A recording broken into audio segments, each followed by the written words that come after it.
안녕하세요. 마음을 담다입니다.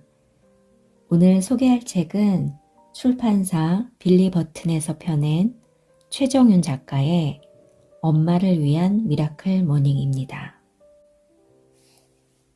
최정윤 작가는 이 책을 통해 엄마가 되고 나서 생긴 여러 마음의 상처들을 회복하고자 이 미라클 모닝을 시작했는데요. 이 미라클 모닝을 통해서 스스로 어떻게 성장했는지 우리에게 들려주고 있습니다. 저도 엄마지만 우리 이 세상의 모든 엄마가 자신을 믿고 성장하고 사랑할 수 있기를 바라면서 자, 이제 시작하겠습니다. 거북이처럼 천천히 몸을 적응시키는 방법. 남들보다 뒤처진다는 생각에 불안했던 경험이 누구나 한 번쯤은 있을 것이다. 특히 엄마들은 자녀가 다른 아이들보다 뒤처질까봐 조바심을 내고 불안해한다. 그런 마음이 들 때마다 내가 떠올리는 말이 있다. 인생은 속도가 아니라 방향이다. 라고 했던 괴테의 말이다. 불안해질 때 내가 지금 방향을 제대로 잡은 것이 맞는지 자문한다. 방향을 잘 잡고 있다면 느린 것은 중요하지 않다고 스스로 되낸다. 어느 항로를 향해 방향키를 돌려야 하는지 모른다면 그 어떤 바람도 도움이 되지 않는다는 세네카의 말을 곱씹는다. 삶에서 가야 할 방향을 확실히 알고 있는 것은 더없이 중요하다. 새벽 습관을 만들어가는 것도 같은 이치다. 내가 변화하겠다고 마음먹었다면 그 속도는 중요하지 않다. 느리더라도 방향을 잃지 않고 조금씩 정진하다 보면 언젠가는 원하는 곳에 다다라 있을 것이다. 그러므로 조급함을 버리라고 말하고 싶다. 하루빨리 새벽 기상 습관을 잡아가겠다고 무리하기보다는 천천히 몸을 적응시켜 완전한 새벽형 인간으로 거듭나기를 응원한다. 물론 단번에 습관을 바꾸는 사람도 있을 것이다. 그러나 느려도 괜찮다. 평생 자신의 정체성으로 새벽 습관을 만들어 가고자 한다면 어제보다 조금이라도 나아지는 것에 만족할 수 있다. 새롭게 변화하겠다고 다짐해도 그것을 진짜 행동으로 옮기는 사람은 많지 않다. 그 행동을 꾸준히 지속하는 사람은 더 적다. 처음 한번 시도해보는 것은 누구나 할 수 있다. 문제는 그것을 어떻게 지속하느냐다. 지속하기 위해서는 최대한 접근하기 쉽게 해야 한다. 너무 힘들면 오래 할 수 없다. 그러므로 목표를 아주 작게 쪼개는 것이 중요하다. 꾸준하게 반복해서 머릿속에 떠오르는 생각보다 몸이 먼저 움직이는 자동화 시스템을 만들어야 한다. 그러기 위해 우리는 무엇을 해야 할까?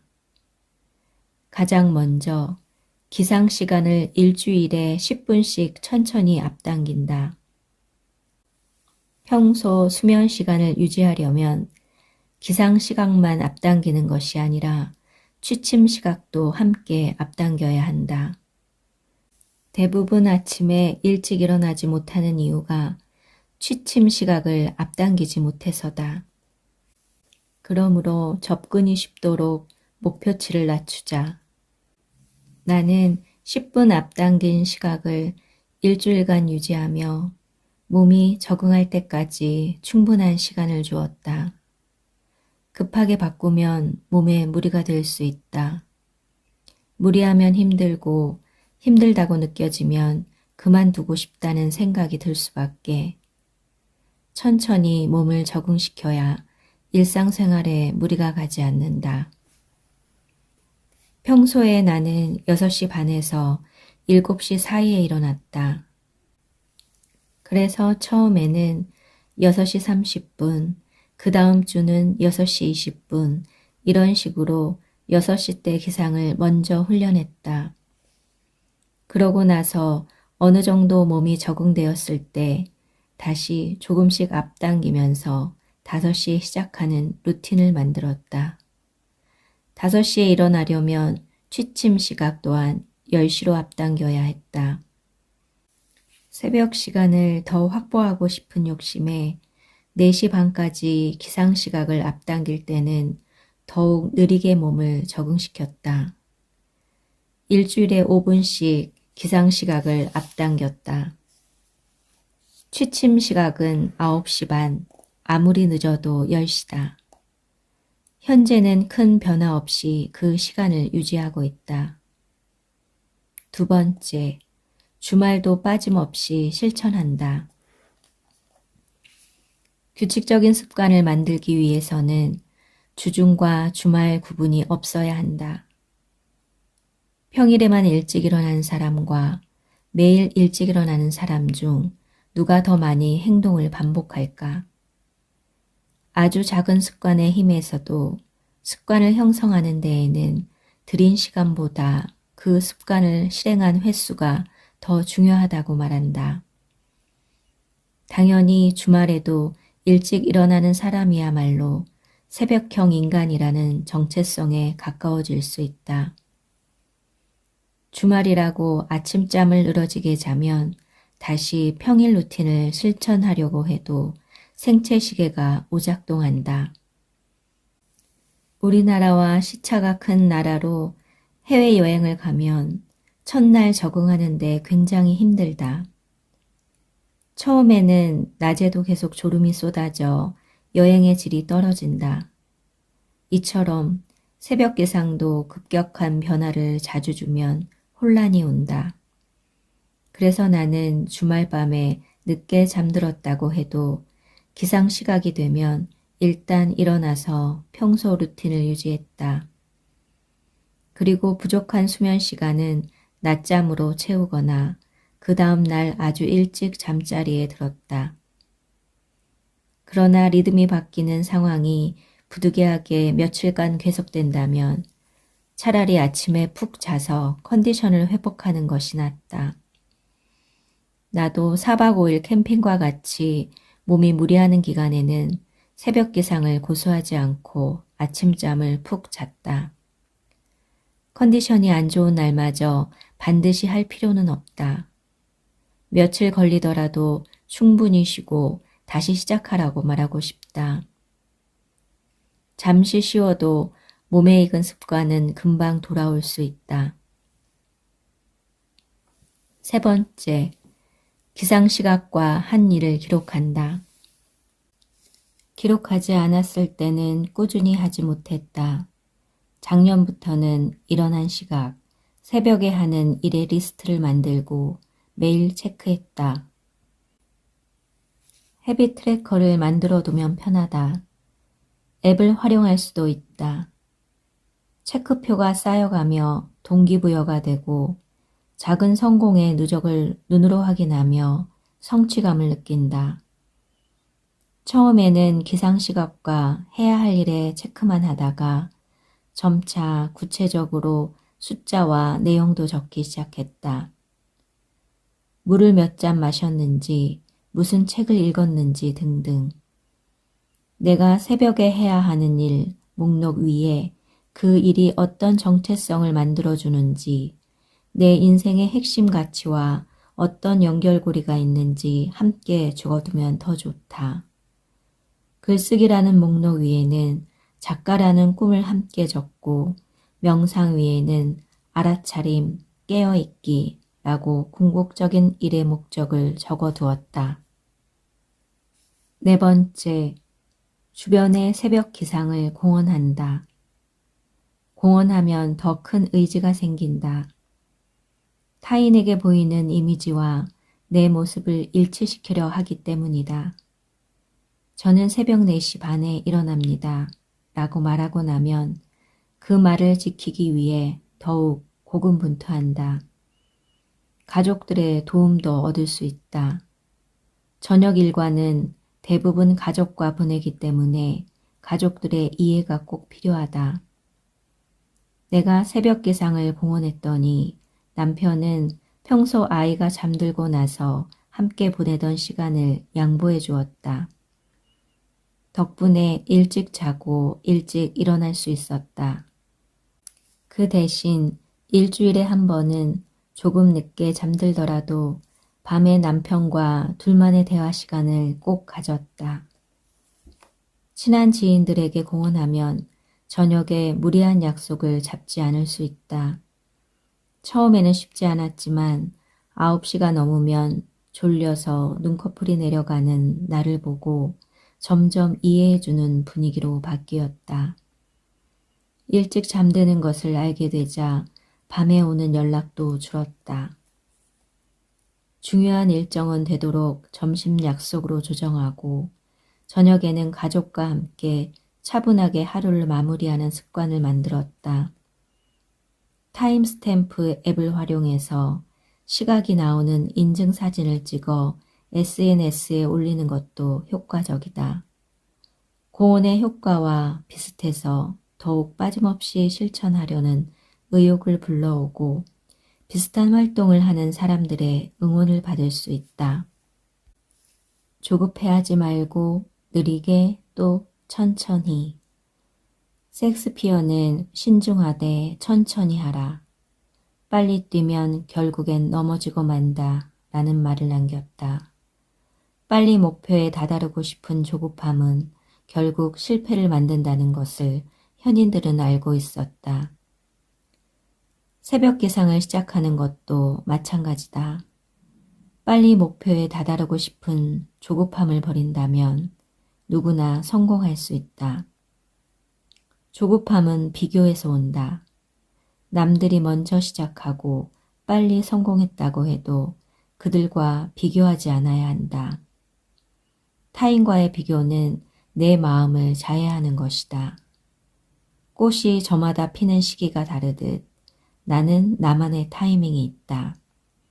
자신만의 시간에 자신만의 레이스를 펼치는 것이 삶이라고 생각하면 너무 늦은 것도 너무 빠른 것도 아니다. 바로 지금이 나에게는 최적의 시간이라는 마음으로 오늘 하루도 최선을 다해보자. 때문에 프레임을 깨준 감사일기 쓰기의 힘. 플라세보 효과에 대해 들어본 적이 있는가? 환자의 긍정적인 믿음으로 인해 병세가 호전되는 현상을 말한다. 한마디로 가짜 약 효과이다. 반대로 노세보 효과도 있다. 약효에 대한 불신 또는 부작용에 대한 염려와 같은 부정적인 믿음 때문에 실제로 부정적인 결과가 나타나는 현상을 일컫는다. 어떤 해도 끼치지 않는 물질에 의해 병이 생기거나 심지어 죽음에 이르는 경우로 발전하기도 한다. 어떤 것을 믿느냐에 따라 몸에서 호전과 악화의 효과가 실제로 일어난다는 놀라운 증명이다. 그만큼 마음의 힘은 강력하다. 감사함이라는 선물. 나는 감사 일기를 쓰면서 플라세보 효과를 확실히 느꼈다. 살면서 일어나는 일 중에 잘된 일 10가지보다는 잘못된 일, 안 좋은 일 한 가지에 집중하며 살아왔었다. 나쁜 일이 생길까 걱정하고 그것을 피할 방법을 찾느라 쉽게 소진되고 피로를 느꼈다. 큰 병에 걸리지는 않았는지 걱정하는 건강 염려증도 있었다. 감사일기를 꾸준히 쓰기 시작하면서 건강 염려증이 완전히 사라졌고 긍정적인 사고로 일상 속의 행복감도 높아졌다. 내가 느낀 변화를 뒷받침해주는 연구 결과도 있다.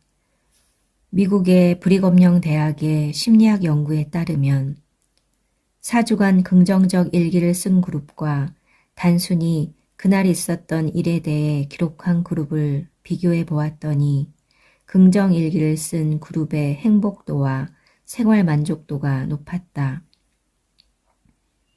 인생 치유의 저자 댄 베이커는 감사의 가장 기본적인 방법으로 하루에 3번 정도 3분에서 5분가량 깊이 감사하는 무언가에 대해 생각해 보라고 조언한다. 점차 감사하는 시간을 늘려간다면 육체적, 심리적으로 최대한 효과를 누릴 수 있다. 1년 동안 감사일기를 쓰며 느꼈던 긍정적인 변화를 기록한 책, 제니스 캐플런의 감사하면 달라지는 것들 또한 그 증거가 될 수 있겠다. 그녀는 이 책에서 감사를 비타민 G라고 일컬었다. 감사의 호르몬이 몸 안에 돌면 백혈구 수치가 낮아지고 염증성 분자수도 줄어든다는 연구 결과도 소개하고 있다. 하루를 돌아보고 일기를 쓰면 자신을 돌아보는 자기 성찰 능력과 아픔을 극복하는 회복력이 높아진다고 한다. 괴롭고 절망스러운 일을 겪은 날에도 감사일기를 쓰면 그 안에서 무엇을 감사할 수 있을지 생각할 수 있다. 모든 사건에 가장 좋은 점을 보는 습관이 1년에 수천 파운드를 버는 것보다 더 가치 있다라는 세뮤얼 존슨의 말처럼 고통의 순간도 배움과 성장의 기회로 바라볼 수 있다.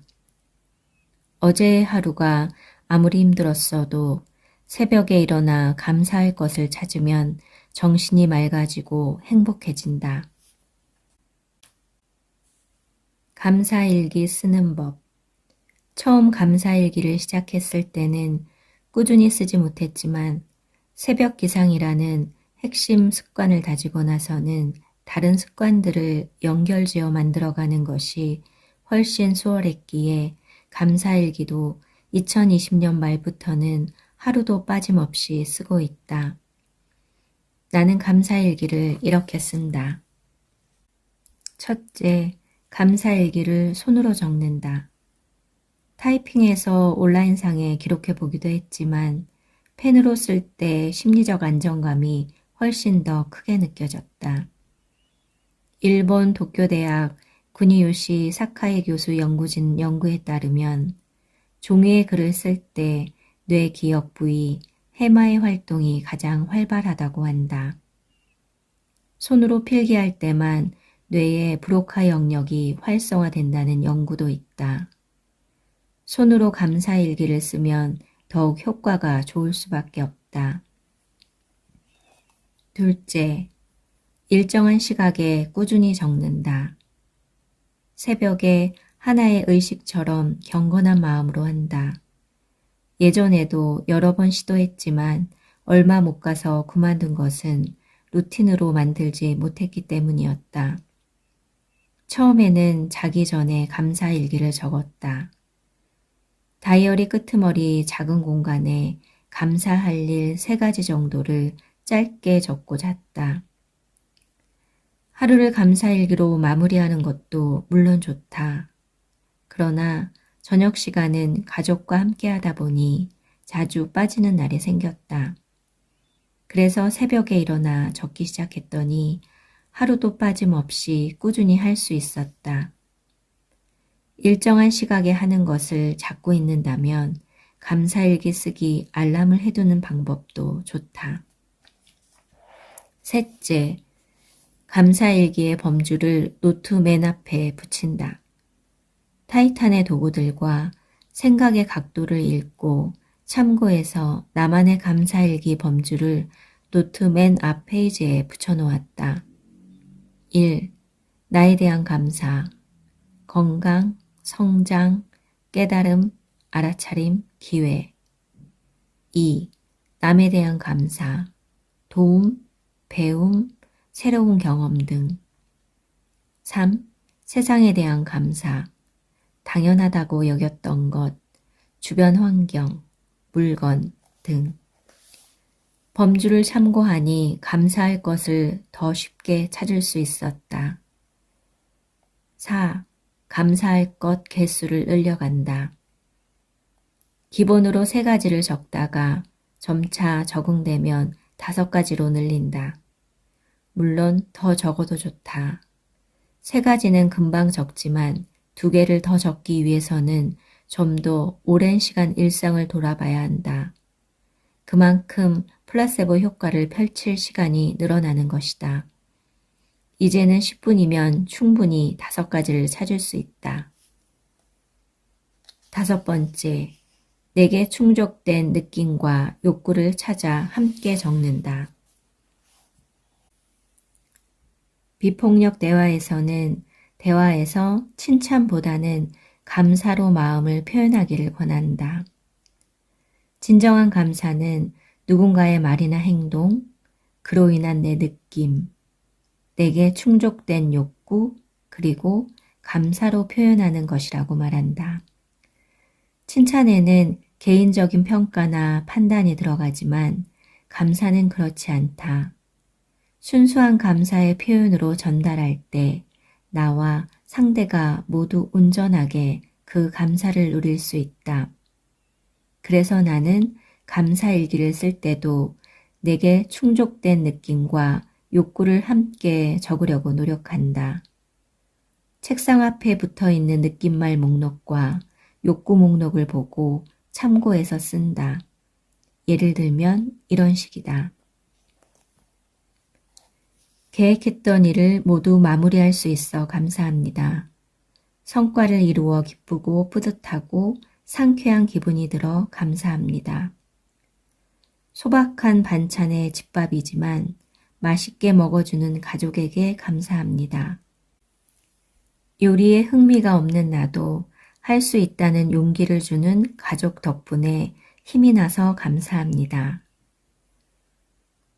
우리에게 값없이 주어진 것이 얼마나 많은가. 늘 곁에 있는 것들을 당연하다고 여길 때는 불행했다.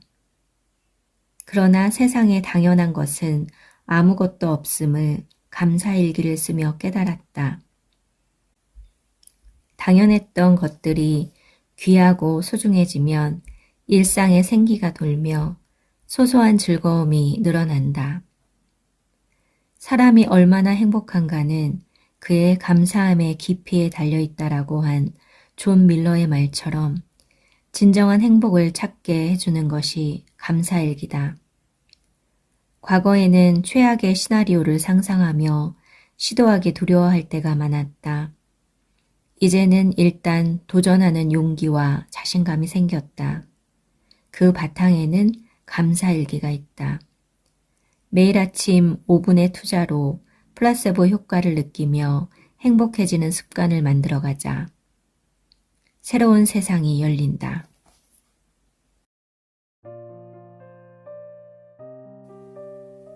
여기까지입니다.